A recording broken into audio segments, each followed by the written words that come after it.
live Q&A. This is the place for any founder to ask burning questions that are keeping you up at night.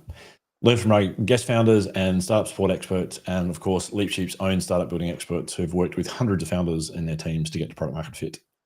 Welcome, I'm your host today, Kirk Drage, and I'm the CEO and co-founder at LeapSheep.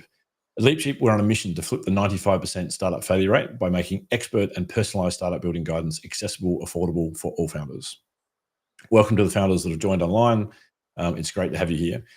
This show is all about supporting you to get from idea to business model hypothesis that can get to product market fit on paper and then validate in the real world that it actually can before scaling up safely and avoiding that 95% failure rate. Thanks to the founders that have sent in questions. Please drop in any questions you have during the show into the comment section of either YouTube or LinkedIn, wherever you're viewing. So today I'm super excited that we've got Marshall Cowan with us from Clevertar.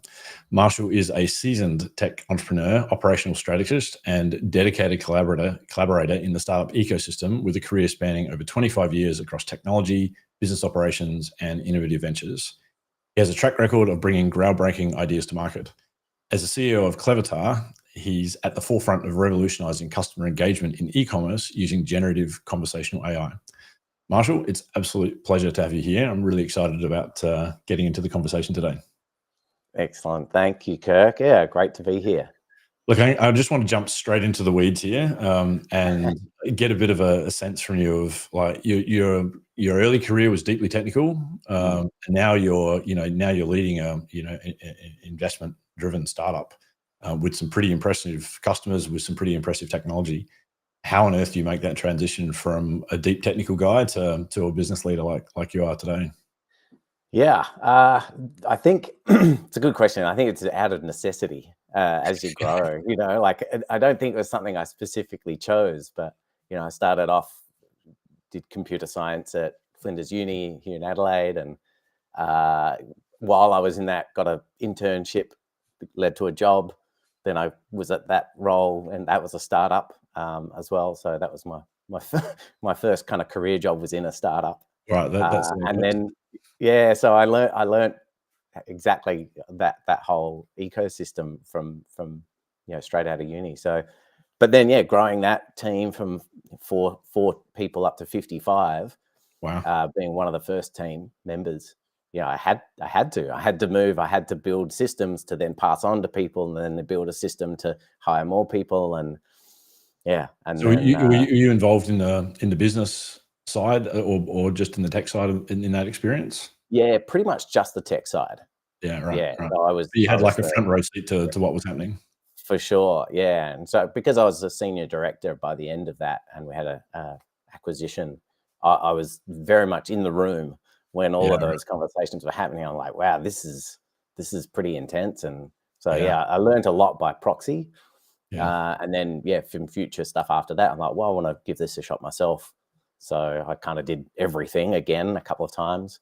I think the funny part of that is that when you have your first startup experience and it goes well and you have an acquisition, you think this is easy. Oh man, I can do this myself. Wow. Okay. Yep. So I had a couple of really good experiences after that, to get my scars, as they say. Right. Good. I like how you describe it as good. It sounds like it's 100% necessary. Never throw an unscarred general into battle, they say. Yeah, that's right. That's right. Yeah, fascinating. I think you mentioned there that you sort of pick stuff up. I use the term learning by osmosis, and I don't think during the early stage of your career, when you have those opportunities to be around things like that, when a company's scaling to that level, you just pick up so much if you're paying attention that you can draw on later, which is just so valuable. And I'm always sort of surprised that you read the the Mark Zuckerberg stories about how they've sort of come straight out of uni and they build these giant companies. They must have really, really good people around them that's had this sort of previous experience. And I think there's some of the stories that we don't always hear, but I think your kind of experience is absolutely invaluable. And if there's any young people listening, thinking about what the right kind of career trajectory is to set themselves up for later success, having an experience like yours in a brand new early stage startup and watching the growth is absolute gold. As is working for a corporate, right? when you work for a very large corporate, you get to see firsthand systems and policies and managers and managers of managers, and how all these things happen at scale, which you don't get when you work for a tiny little firm in the early stage, and both super valuable. I think I also did do a stint. I worked for a year for a government education group. I won't out them. But I think it's also really important to particularly understand your customers as well, because there's very different working types and different sensibilities. And in a startup, it's like every role is everyone's responsibility. Every task is everyone, right? Whereas in more structured corporations, it's very much, here's your lane. Don't deviate out of that. This is your scope. I hated that. That was not for me. So totally, that got me in so much trouble in corporate world. Yeah, 100%. Yeah, it's good to have that range of experience, isn't it? And I think what you're saying there is, if you've got a customer focus, I mean, that's something that I learned early in my career. Is in some of the early roles I had were very customer focused roles. They were either direct sales roles, or service roles where you're servicing a customer. And the customer is the ultimate arbitrage of value, right? Which you don't always get when you're in a corporate, when you're like 3 people removed from what's going on with the customer. It's hard to assess, actually, is this a good use of my time? Is this a good use of the organization's time? Is this what the customer's actually going to buy and keep buying? It's also really a thing that I think a lot of deep tech roles don't appreciate as much. And I've certainly been exposed to in my career to working around a team where the focus has been too much on the tech solution, and it's dangerous, and it's so tempting as well, though. But absolutely, you've got to find the balance of playing with cool emerging tech, but also making sure you're customer focused first. Yeah, 100%. And it's interesting that both technical and non-technical founders fall into the trap of building product and not spending enough time with customers. That's pretty interesting. But I'd love to hear a little bit more about your what do you think drove you to spend more time on the business side? Because you were so technical. Was it you fell out of love or passion with the technology and got more excited by the business side, or what was really that driver for that transition? Yeah, definitely not sick of the tech. Often I like to look over shoulders, and I still can't help myself now and then. I'm like, I'm just gonna have a play around with this in my spare time. Yeah, right. 3 days later. Yeah, in air quotes. But I think transitioning, again, it was probably more about that necessity and focus. So I was lucky, I think, that I was able to identify that I needed the systems in place certainly to be able to grow and to add other staff in, even when it was 1 or 2 or something like that, just as we were starting to grow up and evolve through the businesses. So when you're kind of at that stage, you kind of have to take a step back and realize, well, I'm not working in the business, I'm working on the business. And that's when you're a business leader. Yeah. So sounds like you wanted a little bit more control over where things were going and what technology you were building and those sorts of things, which is very common, right? For technical people, get frustrated. They can see what they think is the future, and then somebody else is calling the shots and is getting to build a product they don't necessarily agree with. That's hard. But and like you said before, that's when certainly as you're expanding, and you've got to find people that you trust. And for that, you've got to have your systems in place. You have to have people that you can trust, who will actually help not just drive your vision, but also have the goals and the objectives for the company, and again for that customer. Yeah, 100%. Let's shift gears and talk about Clevertar now, because you're in a fairly interesting situation. You've joined Clevertar as a non-founding CEO. I think the transition that the company has done and the board's managed, and you're coming into the company, is a pretty incredible success story. You don't see too many pre-product market fit, investment-driven startups that managed to make this transition successfully. And you seem to have pulled that rabbit out of the hat. Tell me about that journey and what led to it and what's it been like. Yeah, great. Yeah, you're absolutely right. It's certainly not common for there to be a startup with non-founding CEOs. It's certainly much more common in corporate world, etc. But I think my passion has been around emerging tech and in startups. So I was looking for something to do at that stage, and I'd worked with one of the board members actually at a previous company, and he kind of mentioned that maybe I'd be interested in something. I think you also mentioned to me as well, and then I had someone else. It was for a recruiting agency reached out to me. So when 3 people tell you the same thing, I was like, I should probably pay attention to this. So yeah, it was quite interesting. I mean, also we'd only found out maybe a month or two prior that my wife was pregnant with our first baby. So wow. I was like, okay, do I really want to, what do I really want to do? And I was like, no, this is something I really want to do. And I think part of it was, proving to myself that I want to do this, and that that's my fire and my hunger is in startups and building successful businesses. And I think there's always been an element to me, and I think part of my role and success in that first startup that I was involved in was, growing up in Sunday school, there's a story that you're told about Joseph and his going and working at Potiphar's place, and that he basically, even though he was a slave, he was looking after the household, he took it onto himself to run it as though it was his. And God blessed it, and everything that came about was really successful.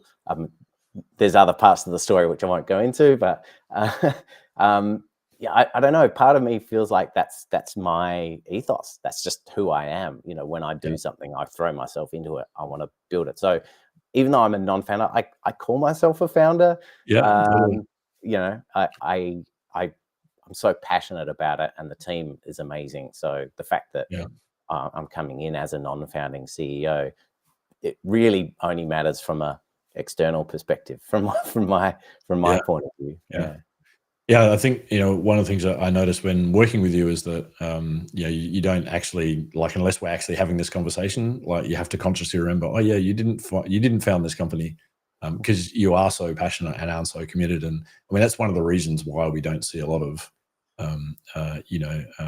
swap pre-product market fit swaps of CEOs or founders, because you kind of have to have that passion and you have to have that that commitment to the idea and the problem. And you've managed to take that on board brilliantly. So that's super exciting to see that transition. And congratulations to you on making that. It's fabulous. I think your investors and your board should be super happy with that. Switching gear a little bit, there's a bit of a I don't know if I call it an elephant in the room, but Clevertar has history, right? You guys have been around for quite a while when you're still 10 years. And that's not, for an investment-driven startup, that's not usual. Like, we should have failed a long time ago, right? But you guys are still going, so there's something that you're doing right. And you've pivoted pretty majorly. And I'd love to just talk more about that, because we were talking before the show about how is pivot seen in the industry. There seems to be a camp that's like, pivot's a negative thing. You've done something wrong if you pivoted. And there's another camp that's like, well, this is business as usual. This is normal. Pivots are good. Tell us a little bit about that sort of pivot, and then we can get into how it's perceived by the market and how's it going. Yeah, great. Yeah, well, like you said, Clevertar was originally founded out of innovative research that our current CTO and co-founder Dr. Martin Lewison, so his PhD research in artificial intelligence out of Flinders. So came up on that, and it was more around creating virtual humans to as guidance and coaching, and certainly the original focus was around health and looking at different. So it started off as much more pure research. Again, this is obviously early days and way pre generative AI, but it was a lot more 3D animations, and you can still see some of our old agents and things like that we've had over time. But we'd always been looking for a product market fit opportunity over that tenure. But obviously we've had bespoke opportunities and continued to bootstrap from that perspective. But the pivots, we've had a couple of, like you said, there's probably a couple of pivots. One was away from health and much more focused now on retail over the last 4 years. 5 years actually. And the other one would be around pivoting away from the visual virtual assistants, which we had like motion capture technology and things like that, which we were building. We'd moved away from that. And we did that based on some research. We'd partnered with Bupa and University of Adelaide, which we identified that it wasn't actually improving as at that stage, wasn't having as big an impact on the coaching experience. So we've pivoted a couple of times around those. Again, still more technologies, but at the core, and I think this is the key thing, at the core, we've always been about customer engagement. We've never pivoted from that. So we're always about how do we provide a better engagement for communication between two parties by providing some kind of technological interface in the middle. I think there's some really interesting things to draw out from what you've said there. One is it's commercialization of university research, which I think is great. I mean, there's just not enough commercialization of university research in my mind. We pour so much money into research, and we're not getting enough commercial outcomes, jobs, and businesses, export dollars coming out of it. So that's a great story. I think your last point there around your sort of core vision, and Peter Thiel says this in his book 0 to 1. What is it that you know or believe as a founder that few others know or believe? Because it's that new version of the future that you're essentially going to create and bring to life. And that's essentially what investors also are buying into when you're pre-product market fit, because you've got no business, you haven't proven that there's a market or a product. You've got to have some version of the future that you believe is going to come to pass, and you're going to be the team to bring that to reality. And as you say, you haven't changed on that. Your underlying belief is that AI, which is what we mean by AI, is AI now. It changed a lot since you started the business, but the fundamental belief was still that AI was improving, and that we could radically transform customer engagement using technology. And that would usher in, a new wave of better customer experiences. Businesses could offer better experiences for less money. Essentially, customers were going to have better experiences. So that, as you say, hasn't changed. But what has changed, as you say, is you've shifted industry sectors, and you've shifted problems that you focus on. And this is, we see this playing out all over the market now in terms of companies like OpenAI. They've got an amazing technology, but they're trying to figure out where can we plug this in. And you can listen to Vinod Khosla talking about his investment in OpenAI, where he says, "Look, we had no vision for a product when we took this investment. We just knew this was going to be a transformative technology, and we'd figure out the problem to solve later." And that's a very unique class of startup investors. I mean, when you talk about the startup community, there's a subset of the startup community which are truly technology focused and just trying to bring a new technology to market. The vast majority of the startup ecosystem is working with already proven technologies, like LLM is a proven technology now, and there's hundreds of billions of dollars being put into figuring out how do we turn that technology into business models. So I think that pivot that you've made is kind of pretty interesting. That you're now really honing in on a problem that you can use the technology for, but at the same time, or close to the same time, you've also made this pivot in the technology, and you've got this rich history. As you say, Martin's an absolute guru when it comes to the AI space, generally speaking, and understands the new LLM space better than most because he's been doing it for so long.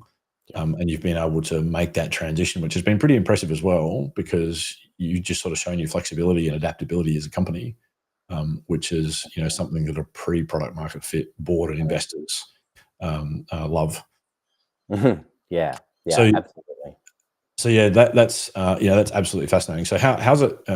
Let's talk about the, you know, how's that perceived by the market, because we were talking about this before the call. Like, how do you feel as that CEO, that founder that's actually done these pivots, when you're out there talking to people and having to say, oh, we used to be doing this and we used to be doing that, but now we're doing this? Yeah, absolutely. I mean, pivots from an internal perspective for startups is like, we know it's almost a necessity to be able to pivot. You don't. No one ever dreams. No one ever goes to bed thinking, "Gee, I hope tomorrow's the day I get to pivot my startup." Right? No. Instead, it's very much a. I feel like out in the external world, and particularly with investment groups or other more established companies, pivot's a bit of a dirty word, because it means that you've failed at something. Sounds like you don't know what you're doing.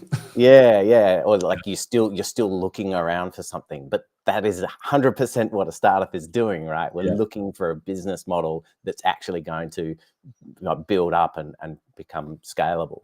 So I think the dirty word is of pivoting is kind of interesting, but to me, it's very much it shows survivability, and that's like you said before, the fact that we're still around and we're growing again. And I mean that's there's always peaks and troughs, right? But if you've got to be able to survive to be able to thrive as a startup. And 100%. now more than ever, because certainly in the last couple of years with capital contracting and everything like that, you've got to be, the goal right now is to be as capital efficient going forward as you can. Yeah, that's it. That's the focus. So survive to thrive, and pivot if it's necessary. Yeah, absolutely. But keeping the core of who you are and that culture as a team, and some of those core things that you never want to move away from, otherwise because that's your identity. Yeah, absolutely. And I think that the fact that there really is different camps in the startup ecosystem. There's sort of the pre-product market fit camp, where people are truly investing in that search for a business model that's worth scaling, and they understand. And I think the more mature an investor is, and I was listening to some of the lead partners from Sequoia this week talking about their philosophy and saying, look, we know how hard innovation is. We know that founders are probably not going to get it right in the first attempt. It may take longer than we think. We're willing to, throw resources at them, overinvest in them. And Sequoia have got, a record second to none, basically. And they've got this deep investment. And I think this is what a lot of founders have as a sort of mental model when you take investment, that you're going to get this, warm blanket put around you and all this support. And I think that's what you get from a company like Sequoia, right? But there's a lot of VCs that don't fit into that bucket, that I would call them, they probably won't like me saying this, but probably the factory VC model, which is really, they're not really investing for the search of a business model. They're really looking to invest in someone that's already got strong indicator that they're near product market fit. And the pitch that they expect to see is something that's much more definite. They don't expect to see pivots. They don't want pivots. Pivots are a bad thing. Right?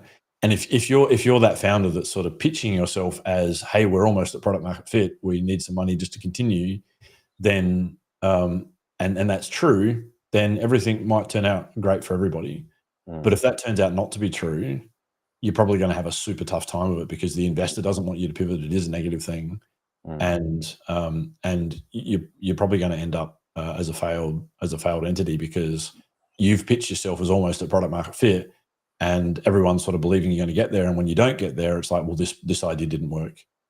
Instead of pitching yourself, as you're sort of suggesting, saying that we've got this underlying premise that's remained true, but we can do a lot of things within that premise. There's a lot of industries we can look at, and there's a lot of different products that we can look at, and we're sort of experimenting in all of it. And you've done that experimentation. And so, you know, what I love about your journey and working with you guys is you've done this, as you put it, very capital efficient experimentation. You've also used professional services, I think, to help subsidize, you know, the investment that you've got to extend your runway, effectively do paid customer research, which is fabulous, right? And, you know, the people that you've been working with is super impressive. It must be much easier for you to get a meeting as a Clevertar CEO versus, you know, if you just started a startup, you know, 6 months ago to do essentially what you're doing now.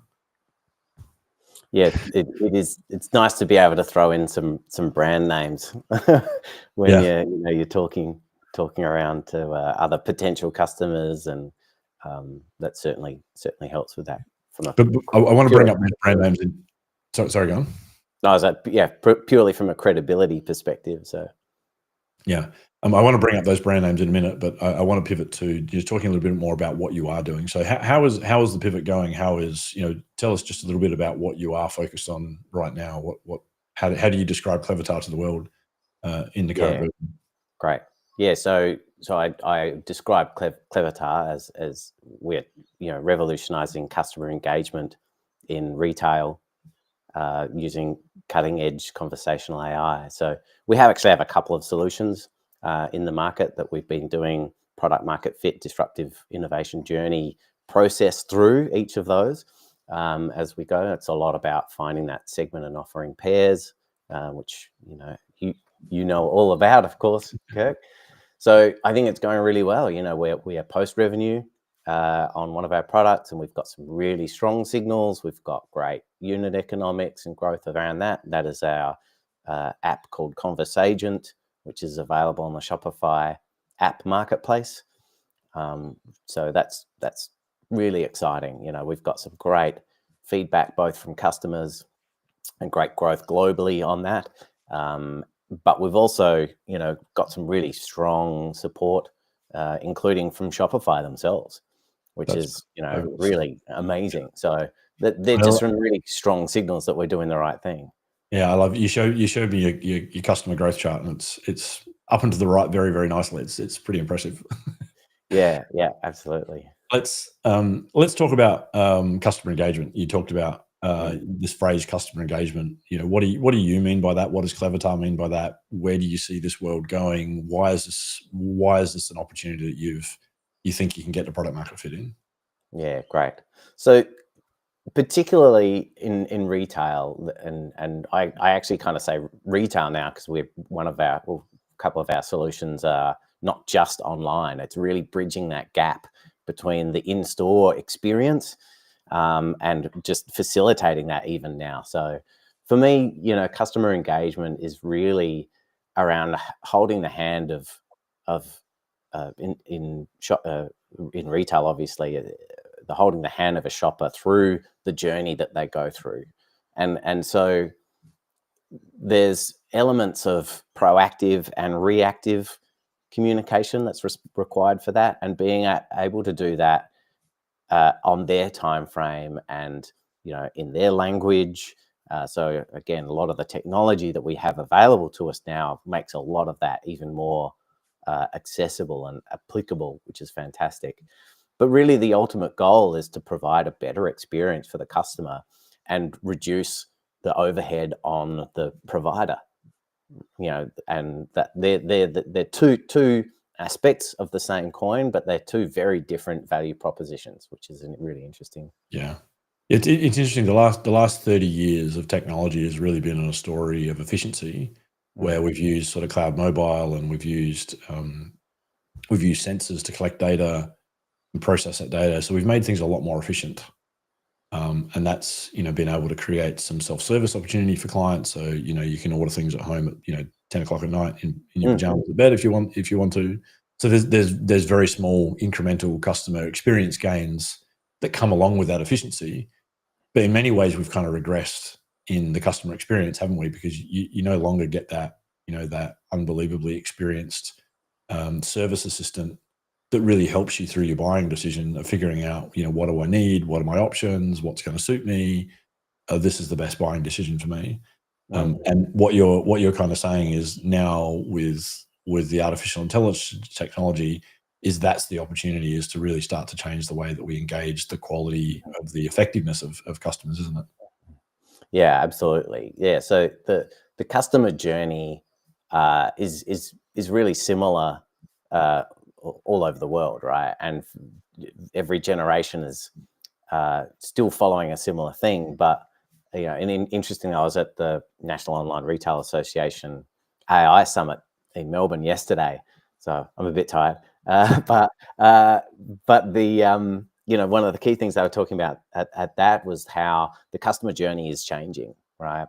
And there's still been it was well established for a little while, but there's still classic the psychology behind sales is still the thing. So you have an in-store experience with brain. Yeah, you're selling correct. It's the same type of thing. The impetus to buy something is very much the same. People have emotional criteria.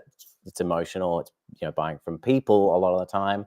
But when you transition that to online, a lot of that gets lost because it's just a cold, hard interface. And it's great. I was actually reflecting yesterday as well that I built one of the early e-commerce stores, which would have been in 2000, where we were selling fruit. So it was a bespoke customer at a startup that we were selling fruit online, and it didn't really go hugely well. But of course, back then there were no platforms. We built the entire platform ourselves. We built the card, we built everything. But that customer experience that didn't translate. And one of the key things with AI now that we're able to do is to, like you say, bridge that gap. Previously, we'd build everything like search and we'd filter. So that's part of the customer journey and product discovery and product consideration. It's all about using searching and filtering and tagging and things like that. But that's stuff that was built in the mid to late 90s, specifically because we couldn't have a conversation online. Yeah, right. And now we can. So, searching, filtering, that's going to be gone pretty quickly. It's going to be a completely different interface. So the fact that we're helping to lead that experiential change and bridging that gap between online and in-store, it's super exciting to me.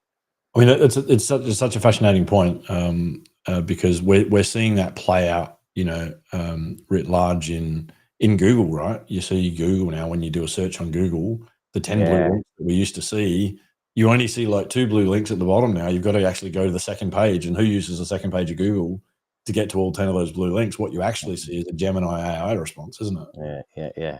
Which is kind of what you're saying in the e-commerce space. We're not there yet in e-commerce, are we? We're still using the search. So the world's kind of moving, and e-commerce is going to have to move with it, which is really what Clevertar's looking to lead.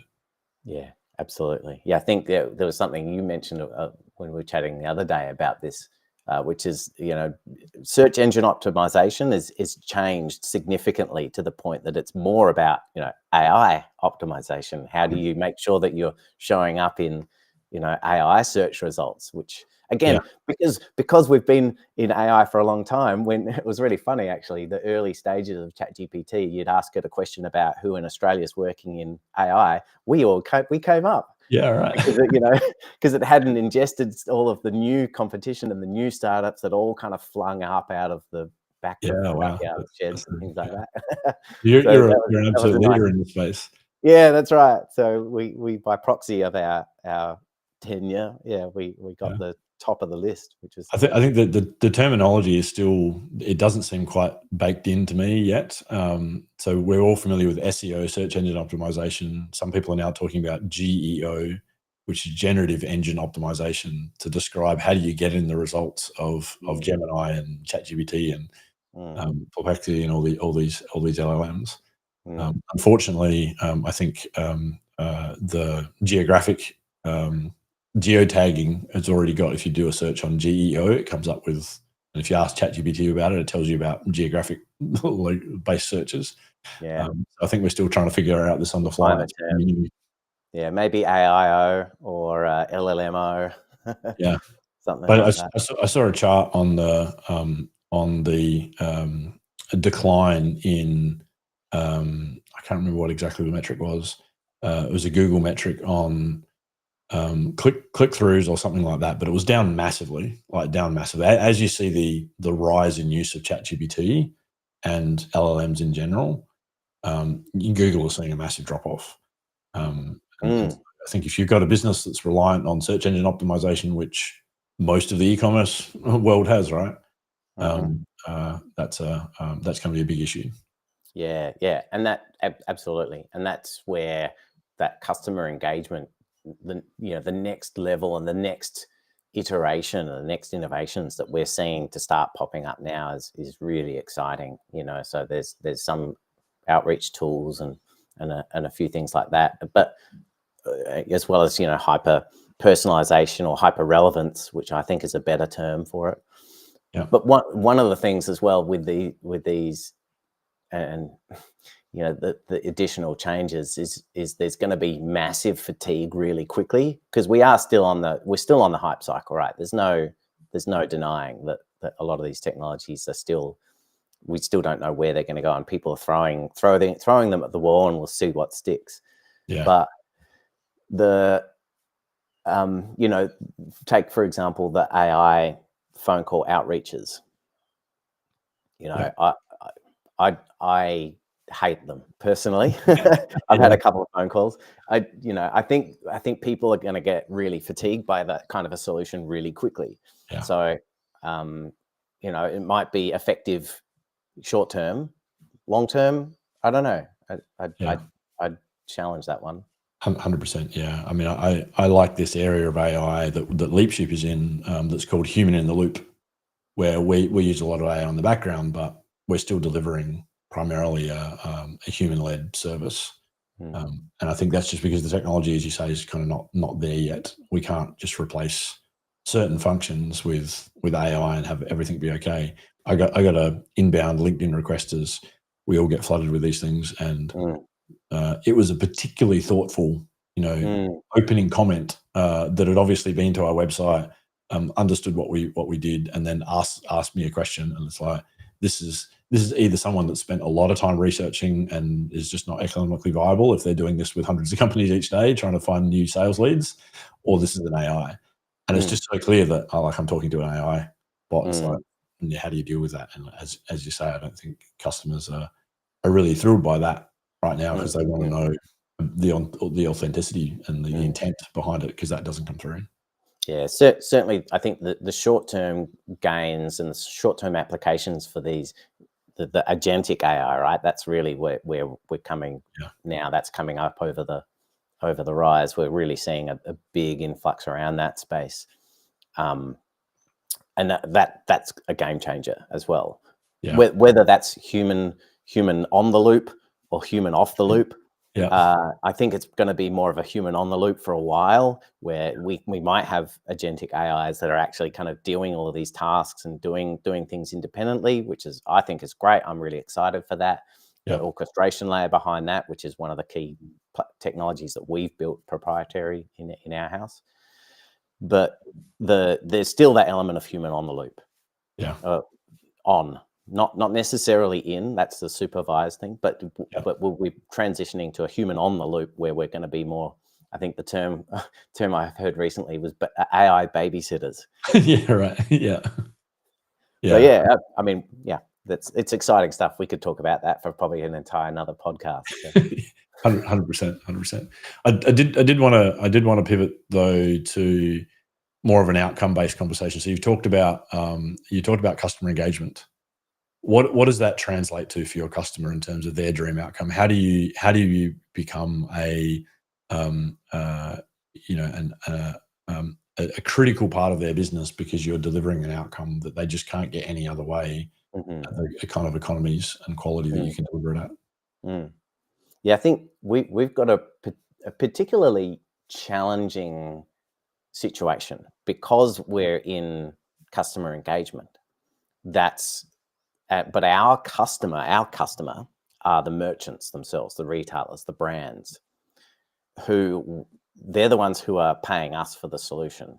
So we've got to, certainly from our dream outcome for them is that we can understand and provide great experiences for their customers, but their customers are actually the users of our technology most of the time. So we've got this kind of dual challenge in front of us.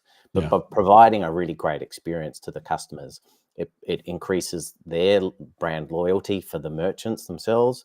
It increases some sales and conversion rates, increases in average order values. But at the same time, it reduces their support overheads. And so we're talking about automation, you know. That's the secret sauce. Don't tell anyone. It's automation, right? So providing, and again, that works towards them being more capital efficient. I heard one of my customers said, you know, we've been working in retail for 30 years and we've been working, you know, do more with less for 30 years. Like that has not changed for retailers, right? So that's for us. How can we help them do more for less? Help them actually get a better experience for their customers as well, and really delight. So that's the dream outcome that we have for our target customers. Yeah, that's great. So there's a couple of really good takeaways there for founders that are working with B2B, because you're a B2B business. Often when you're providing a B2B solution, you can also be including this customer outcome. So if you're doing something, if you're selling something that's internal to the business, like if you're helping, you know, people do reporting for, you know, a board, or, you know, helping reporting a sales pipeline or something, then your user and your economic buyer work for the same organization. In your case, your end user is actually the customer of your customer, which is what you're saying. And so you've got to know what the dream outcome is for both parties, and you've got to deliver an experience that delivers a dream outcome for both parties. And you know what I heard you just say about your economic buyer, which is the merchants, is they want to see increased average order value, they want to see increased conversion, and they want to see that with ideally decreased cost, right? Which is great for you, because now you know what quality is. You can actually start to measure quality, and I think this is one of the things that many startups struggle in this very early stage of startup building, is figuring out what does quality mean in our product. What quality doesn't mean is that it's bug free and it's reliable and it's secure, and you know all the engineering quality benchmarks that we think about in software, they're hugely important and they matter, but they're secondary to does it deliver the business outcome. If you can't deliver a business outcome, then all that other stuff doesn't matter, because you don't have a business or a product, right? So there's no point polishing all of that stuff up without really knowing what the dream outcome is for the customer, which is why I think this conversation has been really valuable to unpack that a little bit, and it's great to know that you know that, and so you know what your benchmark is. And if we sort of move on from there, I'm really interested to ask you, how did you validate that problem focus? Like, did you guys, you know, get together in the boardroom and go, we've figured it out, we've done a couple of Google searches and we know what the problem is? I know that's not what happened. Sure, no. Tell me how you solve that problem.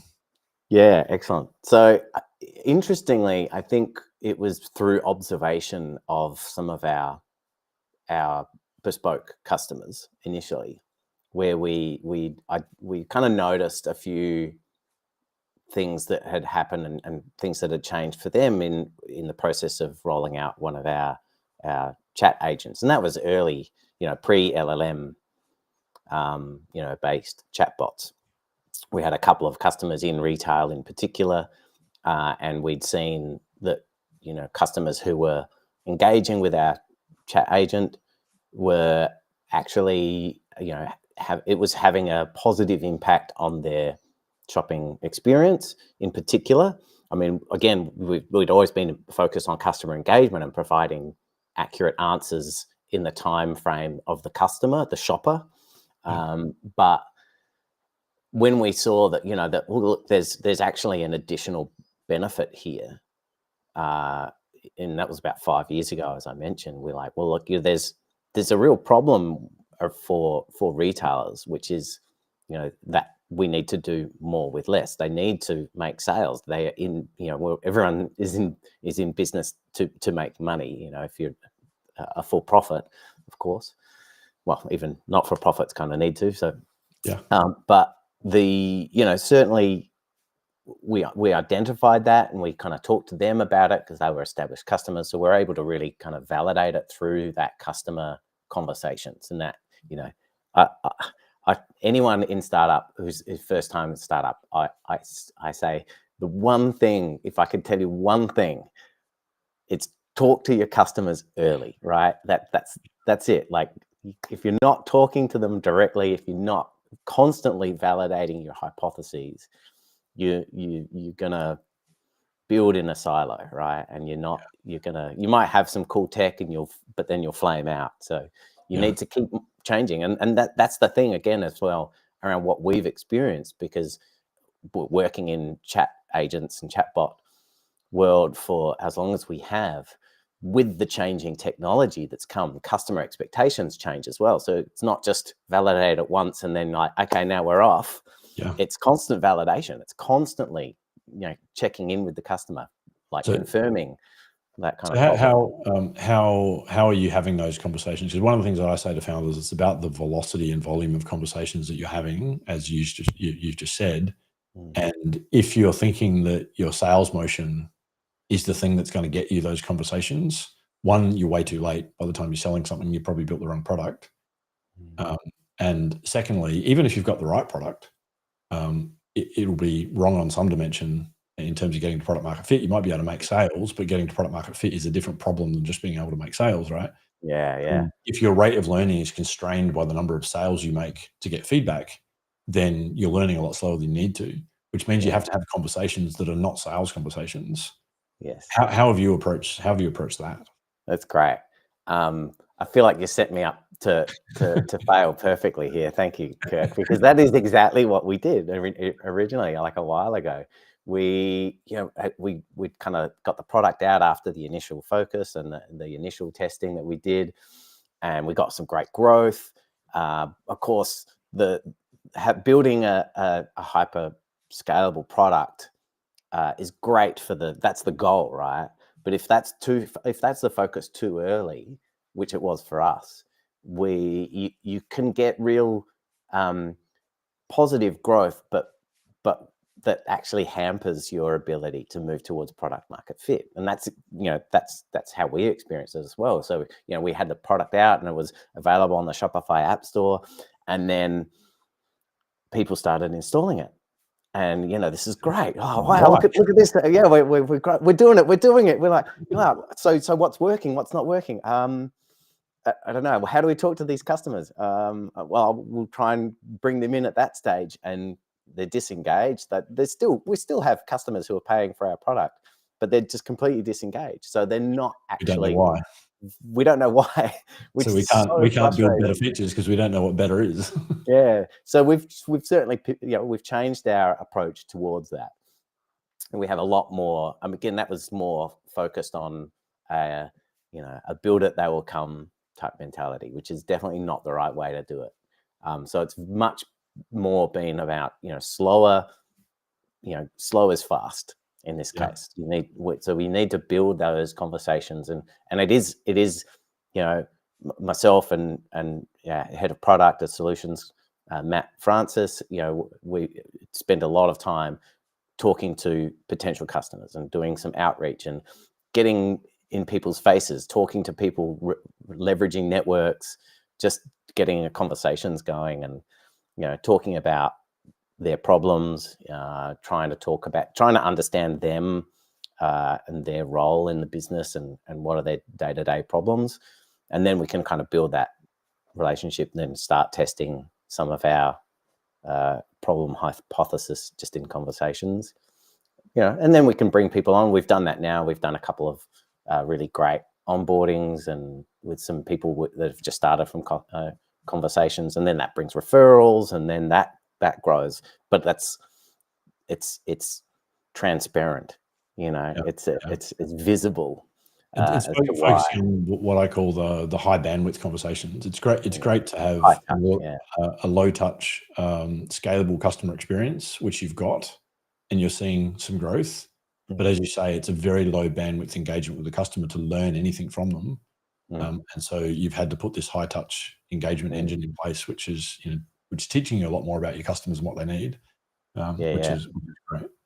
That's right. Yeah, one of the issues, what you're certainly pre-product market fit, going with anything that's low touch is pretty pointless, you know, particularly because then you also get people who are uninstalling and churning, and you don't know why. So yeah, so you know, you can offer Amazon vouchers and say, hey, come and talk to us, but you might not hear anything. Yeah, that's exactly right. So yeah, in summary, you know, we talked earlier about you did a lot of technology and market research. You talked about that study you did with the University of Adelaide, and you've done a lot of this high bandwidth customer research. So a lot of work pre-product to understand what does the customer experience need to be. What are these outcomes? You now know what the dream outcome is, because you've had all these customer conversations. So I think it's a great case study. The journey that you've been on is a great case study. I wanted to talk about a couple more things. We're sort of coming to time, but you guys have done a lot of bespoke solutions for customers. I mean, you look at the Clevertar client roster, it's a pretty impressive list of companies that you've worked with, you know, the likes of Officeworks and Village Roadshow. So a couple of things I wanted to ask you about that. One is, sometimes consulting is a dirty word in the startup space. And, you know, how have you sort of navigated that? And just what's been your experience with that journey, and how, what would you say to other startups? Yeah, to bootstrap or not to bootstrap, right? Absolutely. It comes down to probably the team capabilities, but also the opportunities in front of you. So, you know, we're lucky that we've had that ability to provide, you know, bootstrap and bespoke solutions to, like you said, a couple of really big brand names, as well as, you know, Bupa and state government and federal government contracts and things like that. And that really, you know, de-risks and certainly helps from a cash burn perspective. But the flip side and the very obvious challenge to a leadership team for a startup around that is focus. Yeah. So, you know, that's really the case. But in terms of, you know, how do we get so engaged? Very much, you know, building up that offering and having a clear offering is really important. And again, being able to provide value. We're lucky that we're working, as I said, in chatbots and customer engagement before, you know, pre-LLMs. We had early access to GPT-3 as well, and so we were early adopters of the current wave of technology. But you know, it was certainly a lot harder sell, you know, 5 years ago. Like now, most people are like, oh yeah, no, like I understand that. But previously, people were like, oh, you know, that when we're talking, like, our technology's iterated over time as well. You know, it's like expert systems, decision trees, NLU, NLP, and now, you know, large language models. So that's constantly changing and will continue to change. Yeah. But yeah, having a clear offering is probably the best way that we've done it, and go in from a partnership perspective. You know, we collaborate with our customers. It's not that's the solution. You know, we work with them to really find something that's going to make a difference and applicable for them, as opposed to just, you know, going in and saying, here's our product, buy it or don't buy it. Yeah. You know. Yeah, 100%. So yeah, great. You know, great summary there of the value. And I think, you know, the value that you've got is learning to market and sell and innovative technologies. You say there's a lot of problems that you need to solve that you've been forced to figure out. Definitely not an easy journey, as you say. There's lots of challenges to deal with. But you know, I think it's been a very important part of Clevertar's journey to get to where you are. Is that consulting aspect to keep the company alive and build the strength of the team. I mean, you've got an incredible team that knows how to market and sell now, knows how to get to customers, have customer conversations, which is a huge advantage. Yeah, absolutely. That's the richness of consulting, right? And having that as a bootstrapped offering is that we position ourselves in doing so as trusted advisors and consultants that can collaborate with these great partners to focus on their needs. It's putting the customer first. That's a great mindset that comes along with that. Yeah, 100%. All right, last question for you is really about navigating the advice you get in the startup ecosystem. We've been lucky to work together with you guys for about 4 years now. It's been great supporting you on your journey. But I'm interested to hear from you. What advice would you give to founders about how they navigate their way through the startup ecosystem? And by ecosystem, I mean like everyone that you have to deal with trying to build a company, whether that's professional services firms, employees, accelerators. I know you guys are in at Stone and Chalk now, which has been a great place for you to land and meet other startups. Tell us a little bit about your advice to founders. Yeah, really great. I think the big challenge, particularly, and it kind of goes to as well in terms of who the advisors are that are coming in. One of the key things that when you're asking this question, the first thing that comes to my mind is more like where not to look for advice, right?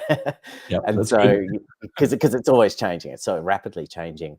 And to me, it's like if you're trying to follow someone who's giving advice from their exit that they were successful in 2005, possibly not as relevant now. So for me, mentors and like finding mentors is more about people who are actively working in that. And they're further ahead. If they're further ahead, they've done it where we are, but they're still working through these challenges. That's the highest quality from my perspective. That's the highest quality advice that I get is people who are working in and around this similar problems. And that's also, like you said, with us coming into Stone and Chalk, being able to activate and have conversations with other startups who are also going through this, but everyone's at a different level of maturity. Someone's more advanced in sales and marketing, someone's more advanced in biz ops and governance or something like that, but we can all learn from each other as well. But yeah, people who are finding stuff but further advanced but still working in and around that space, as opposed to someone who's sitting in their library smoking cigars in a jacket. It's great advice. It's really because I think we consider in the startup space sort of the gold standard for an expert is kind of that post-exit founder. And although they've got the success, they've got the the scars, and they can always be helpful. I feel like they often aren't the best at diagnosing the actual problems that the startup's got, unless they're doing the things that you're saying, which is they're really actively still working with startups today in volume, so they can see a much larger number of case studies, and they've built up that muscle to be able to correctly diagnose what a company needs, and then prescribe the right kind of interventions. So I think that's wonderful advice, and I think this is something we need to do in the startup community is codify some of this kind of advice, which hasn't been codified in the past. We all just sort of figure it out as we go, and that turns out to be really expensive to make all these mistakes yourself. Everyone else is making the same mistakes as you in the lane next to you, and we're just not talking enough about it. Yeah, it's true. It's absolutely. But on the flip side, advice is very cheap. You take it from me. Sorry, quoting Billy Joel there, showing my age as well. Don't know what you're talking about, Marshall. Awesome. Well, it's been a real pleasure to have you on the show and have this chat. It's been an absolute delight to work with you over the last few years and continue to work together. So if people want to connect with you, they can do so on your LinkedIn. Yes, LinkedIn. Please reach out. We I often put this up, and very few people actually do scan it. So if you're on the call, I dare you, do it. Scan, connect with me. Let's chat. I love. I'm all about collaboration. That's one of my passions. So, let's love to hear from anyone. So if you're a founder, you're happy to have a chat, and if you're certainly a retailer, or if you're a founder that knows a retailer, you might like to pass on Marshall's details. Fabulous. And of course, if you're a founder and you're looking for high quality startup support, LeapSheep runs something called a startup builder strategy session. So if you're one of those founders that is on the journey, but you really wish you knew exactly how to achieve startup success, and you had much more clarity about exactly how to spend your time and exactly how to spend your money, and not have to learn all these lessons for yourself, we run something called a startup builder strategy session. It's only 2 hours of your time. I guarantee it will be the best 2 hours that you spend on your startup ever. If not, we'll give you your money back. There's a link to book a strategy session if you're not sure you're ready for that. The second QR code there is just book a meeting with me and have a chat. We can have a chat and see whether we're the right support organization for you and your startup. I'm excited for our next live stream, which is on the 4th of April. We've got Alex McConville, who's the startup success manager from Stone & Chalk in South Australia, on the show, and we'll be talking about all things startups with him. And he's got a really interesting perspective, because Stone & Chalk have got about 50 odd startups there, I think, in Stone & Chalk. So that's going to be super exciting. Marshall, thanks so much again. It's been absolute fabulous to chat, and we'll see you soon. Excellent. Thanks for having me, Kirk. And look, we almost kept it to time for once. Almost. Thanks.